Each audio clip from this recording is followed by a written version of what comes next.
Trump alleges genocide in South Africa. Even Afrikaner farmers scoff. Days before South Africa's president meets with US President Donald Trump at the White House this week, Afrikaner farmers at the center of an extraordinary new US refugee policy roamed a memorial to farm attacks in their country's agricultural heartland, some touching the names of the dead, both black and white. Here in Bothaville, where thousands of farmers gathered for a lively agricultural fair with everything from grains to guns on display.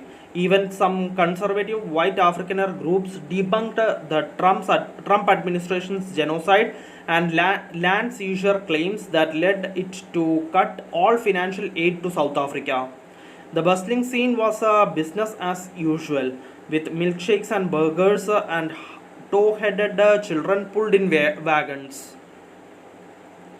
The late President Nelson Mandela, South Africa's first black leader, stood in Bothaville over a quarter century ago and acknowledged the increasing violent attacks on farmers in the first years following the decades-long racial system of apartheid. But the complex problem of crime on our farms or as elsewhere demand long-term solutions, he said. Some at the agricultural fair fleeing the country isn't one of them. I really hope that during the upcoming visit to Washington, President Cyril Ramaphosa is going to be able to put the facts before his counterpart and to demonstrate that there is no mass expropriation of land taking place in South Africa and there is no genocide taking place.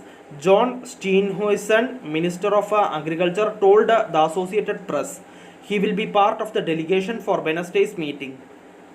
The minority white Afrikaner community is in the spotlight after the US granted refugee status to at least 49 of them claiming to flee racial and violent persecution and widespread seizures of white-owned land despite evidence that such claims are untrue.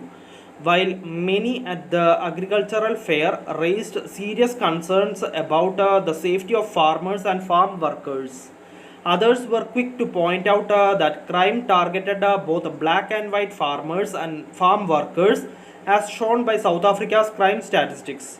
Tobani Natonga, a black farmer from Eastern Cape Province, told the AP he had been attacked on his farm by criminals and almost kidnapped, but a black neighbor intervened. Crime affects both black and white. It's an issue of vulnerability, he said. Farmers are separated from your general public. We are not near towns, we are in the rural areas, and I think it's exactly that. So perpetrators, they thrive on that, on the fact that farms are isolated. Other farmers echoed his thoughts and called for more resources and policing. Crime especially hits small-scale farmers worse because they don't have resources for private security, said Afrikaner farmer William D. Chanovs Vrugt. He and other farmers wondered why they would leave the land where they have been rooted for decades. Ramaphosa, himself a cattle farmer, also visited the agricultural fair for the first time in about 20 years to buy equipment but also do outreach as many in South Africa puzzle over the Trump administration's focus on their country. We must not run away from our problems, the president said during his visit. When you run away, you are a coward. Applying to be a refugee. The fast tracking of the Afrikaners' refugee applications has raised questions about a system where many seeking asylum is in the US can languish for years waiting. The State Department has not made details of the process public, but one person who has applied to be resettled told the AP the online application process was rigorous. Katia Beeden, a member of an advocacy group established to assist white South Africans seeking resettlement, said applicants have to go through at least 3 online interviews and answer questions about their health and criminal background. They are also required to submit information on proof of being persecuted in South Africa, she said. She said she has been robbed in her house, with robbers locking her in her bedroom. They have already warned that you can't lie or hide anything from them. So it's quite a thorough process, and not everyone is guaranteed, she said.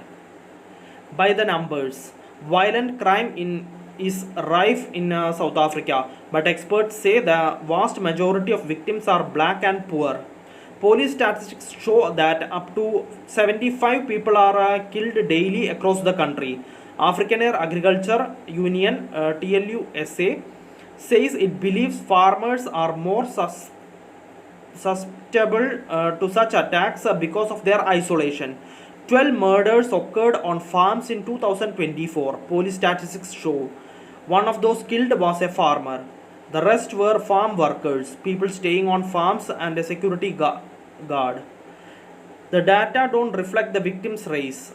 Overall, across South Africa last year, 6,953 people were killed. Government data also show that white farmers own the vast majority of South Africa's farmland, 80% of it. According to the 2017 census of commercial agriculture, which recorded over 40,000 white farmers. The data, however, only reflects farmers who have revenue of $55,396 a year, which excludes many small-scale farmers, the majority of them black.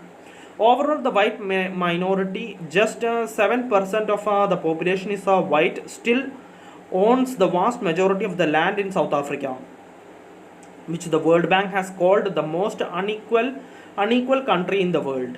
According to the 2017 government land audit, white South Africans hold about 72% of individually owned land, while black South Africans own 15%.